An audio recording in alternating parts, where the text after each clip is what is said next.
Look, I never thought I'd be saying this might be our last chance to buy Quant Network for a very long time, some sort of black swan event. But I think today's definitely tested my hypothesis on that statement, because honestly, we've been given a fantastic, almost extremely rare opportunity to buy Quant Network today. And this is a very interesting time because Quant has actually recently had some really bullish news that most of you guys probably don't even know about. It's kind of being swept underneath the rug, and I'm going to show you guys what that actually is today. And for those of you who are convicted in Quant, well, honestly, in the most non-financial way possible, this is probably the best opportunity we have right now to dollar cost average. It's as simple as that. If you're holding conviction for this project, well, guess what? You're pretty damn crazy to take advantage right now, okay? So let me take you through what this news actually is, and then we're going to look, obviously, at Quant and just how cheap it actually is right now. If you are someone that's, for some reason, living under a rock right now, okay? So it's interesting because most of the market, BTC, has been moving sideways. I think we've all known up and down around the $26,500 level. I would love if it broke down because for me, lower the better right now. I believe 2025 will be a bull run, and therefore the cheaper prices, the better. ETH's moving sideways. Most of the market's moving somewhat sideways right now, but we come over to everyone's, most of the community's beloved Quant, and I say most of the community because we have people like Jerry Banfield out there saying Quant's just an ERC20 token. Godspeed to that man. But what we actually can see here is Quant is teetering on the $90 mark. And what did I say in my God tier portfolio, guys? I said, if Quant goes under $95, I am going to just buy the hell up out of this project. Now, I missed it because honestly, I have been kind of a bit distracted with other work recently, but I came back to realize that, oh my God, look at this. Look how sharp this decline was. And then if, you guys know, Quant's got some pretty big news as well. So this drop, in my opinion, is kind of unwarranted, but it's, as I said, lower the better, right? We're actually teetering right now on the $1.11 billion market cap level. So I never thought I'd see this again, at least until a black swan event happens. So, hey, this is fantastic time for us, at least for those who have conviction. So what is this big news? And I want you to pay attention to this because this is very easily slept on, right? You have people that aren't really financially inclined. They don't really give a crap about all this sort of nitty-gritty sort of stuff, right? Retail CBDCs or APIs and this technology world. They're in crypto for the most part to make money. But this is something you do have to know and keep tabs on if you are someone who is putting your hard-earned money, cash, time, everything, soul into crypto. And when I say soul, I mean your money, because your money pretty much guarantees everything nowadays, unfortunately, right? So Project Stellar is a joint experiment by the Bank of International Settlements and the central banks of Hong Kong and Israel, right? So for those who are out of the loop, very briefly, so the BIS is the Bank of International Settlements. They're like a central bank to many central banks around the world, 67 central banks to be exact, okay? They pretty much facilitate frameworks and a lot of the different transfers, like large transfers that happen between many different countries, okay? So for the BIS, if these guys make a move, central banks follow, okay? So if they say, this is what we're doing now, central banks say, okay, cool, because we don't have time to follow this new tech, right? They just listen. And so what actually happened here with Project Stellar is they're imitating what happened in a previous Bank of International Settlements project called Project Rosalind, which used Quant Network to facilitate API transfers of a retail CBDC. Essentially, they were testing what's called a CBDC, central bank digital currency, in many different situations between central bank to central bank transfers. I think they used the Bank of England transferring, data to the Bank of Canada. They also facilitated transfers between, MasterCard, also Amazon, and a few other different projects back into the Bank of England through Quant Network, okay? And so essentially what Project Stellar is doing here is just copying that, right? As you can see here, they're focusing on a retail CBDC application programming interface. Now, API is what Quant is, right? It's an API, it's an agnostic API interface, okay? So this has led me and a lot of other people to speculate that, yes, Quant is being used yet again, or at least if it's not Quant directly, they will take what they learned with Quant and apply it. Now, if Quant is adopted by the Bank of International Settlements, you can damn well bet it's going to be used in bare minimum like 10, 20 different, countries around the world. Again, central banks and economies, rather central banks and governments, they aren't necessarily technologically inclined. They kind of leverage, or at least, hope that the Bank of International Settlements, all these big players that do these tests and end up finding a solution to problems, they kind of adopt and listen to what they suggest, okay? So as you can see here, and this is something that's quite interesting, right? This is kind of what they're testing. So as far as I'm aware, the project Rosalind, which was the previous test where Quant was officially, noted as being a part of, they, as far as I'm aware, tested these different sort of situations directly back into the central bank. So again, MasterCard, Amazon, sort of central bank to central bank transfers directly through Quant. Well, this looks like they're trying out different things, right? These things called access enablers, which are like services that allow central banks to run within them. So I believe this is things like we'll find cryptocurrencies begin to fall into. Hedera Hashgraph, Algorand, these sort of enterprise-focused CBDC networks will probably be access enablers, okay? And then obviously, people, Bob, Alice, also funding institutions. But here's the interesting thing, right?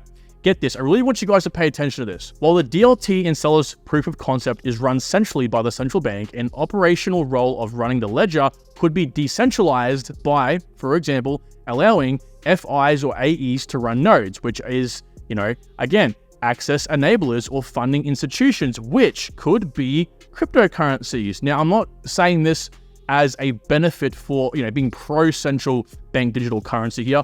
All I'm saying is this could get quite interesting with some of the projects we know and love.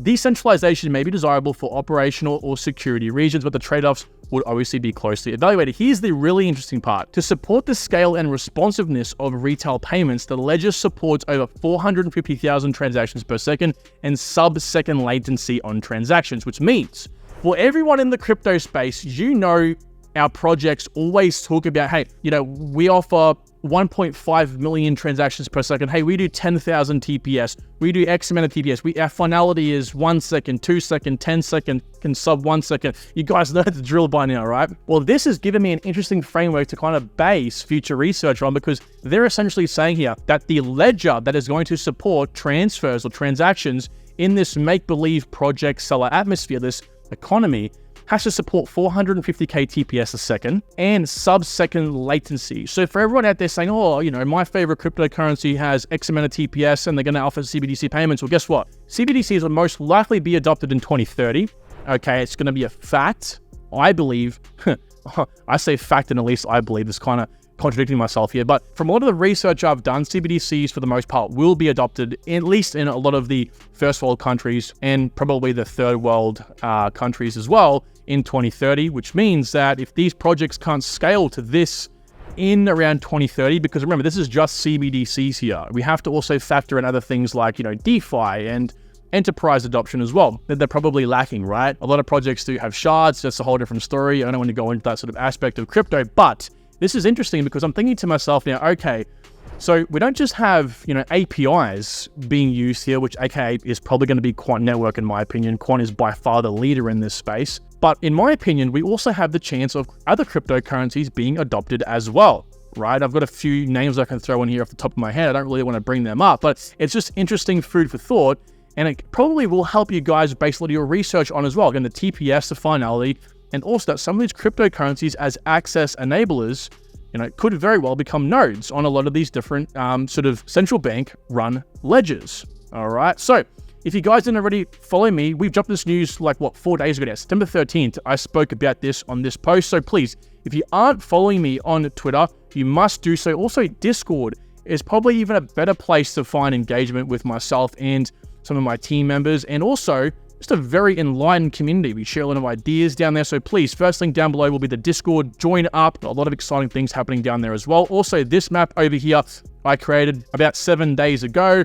We spoke about, Overledger being integrated into a lot of different networks, looking at possibly being involved with the Bank of Italy. The list goes on, guys. So you're missing out on a lot of alpha if you're not already over there. And this is kind of in my opinion, what it looks like, okay? So, and I strongly do believe that Quant will somewhat be used within this process, right? Again, whatever the sort of Bank of International Settlement says, hey, we're using Quant. We're also using one of Quant's partners to facilitate you guys onboarding, into our, this new digital age. Well, I think it's going to be a recipe for success, obviously, right? So the way I understand it is users such as you and I, right? We want to do transfers through access enablers, right? It could be cryptocurrencies. It could be, other centralized, completely business operated projects which offer these CBDC things. And this is also not just access enablers as well, but financial enablers. So things like ATMs and all that sort of stuff will fall into this. Essentially, whatever we use, whatever currency we are using will be onboarded into here. And from here, it looks like it'll be onboarded via an API through Quant to the public ledger, which is controlled by the central banks. What does this mean? Well, it means a bad day for us, right? Full control and complete surveillance. Now here is a little bit more information I thought I would share. I was going to make a whole video on this and touch more on other aspects, but I thought, you know what, you guys are here for absolute just alpha, so I'm like, why the hell not? Get this. So the Bank of International Settlements is also conducting an experiment right now, or a project called Project Mariana, where they are looking to integrate DeFi services into the economy or economies, right? More particularly AMMs, automated market makers, essentially DEXs, right? So the project expands on previous CBDC experiments, and WCBDC, by the way, stands for wholesale CBDC, which is more so central bank to central bank or large, extremely large transfers between financial institutions, by the BIS Innovation Hub, exploring concepts developed in decentralized finance applications. Interesting, right? They are pretty much nerding everything we're doing in crypto, almost like a test bed environment for what can actually be done. Pay attention, guys. They are listening to crypto. So it set out to investigate whether so-called automated market makers using wholesale CBDCs could improve the effectiveness, safety, and transparency of Forex trading and settlement, eliminating some of their associated risk in Forex markets. The project also examined cross-border interoperability using wholesale CBDCs, so on and so forth. So, in my opinion, guys, Quant can also fall into this category because, for those who don't know, Quant, at least its overledger stack, the way that Quant can just absorb any sort of data, come in, and then move it to where it needs to go, and then push it back out to where it needs to go, is because of its stack. This is essentially, again, I haven't kind of expanded on this. I've made a whole entire video breaking down its overledger system, but this is essentially what it looks like on a topographic level. So all these different blocks are essentially different blockchains. Like this might be blockchain 1's block. As you can see, it might be added down here as well. This is a different blockchain system, a different blockchain system, so on and so forth. You gotta get the deal, right? So the way it moves up in the stack, it sorts it out and layers it, and then it pushes it up to what are called maps, or multi-chain applications. And these can be built on Quant. Of course, they have to pay as they go to, be able to run on Quant. But the interesting thing is, how this might work with Project Mariana is that you could have a map that is a automated market maker for wholesale CBDCs, which would be perfect because, again, this is instantly connectable with any sort of network that is on Quant. And it doesn't even have to be on Quant, right? As long as this API is connected to the system, it can just zip right in, okay? And then, of course, anything connected to any of these blockchains, so blockchain 1 might have a partnership over here with, say, Snapchat, for example. And as long as that obviously is connectable, well, all that information can be fed back into Quant. The list can go on, guys. It can get quite technical over here. All I'm trying to tell you is, it's very simple, right? Quant is literally like smack bang, like the spider in between this forming web. And if you just follow the Bank of International Settlements, right, if you just follow what they're doing in testing, as you can see, AMMs, right, they're literally testing crypto technology.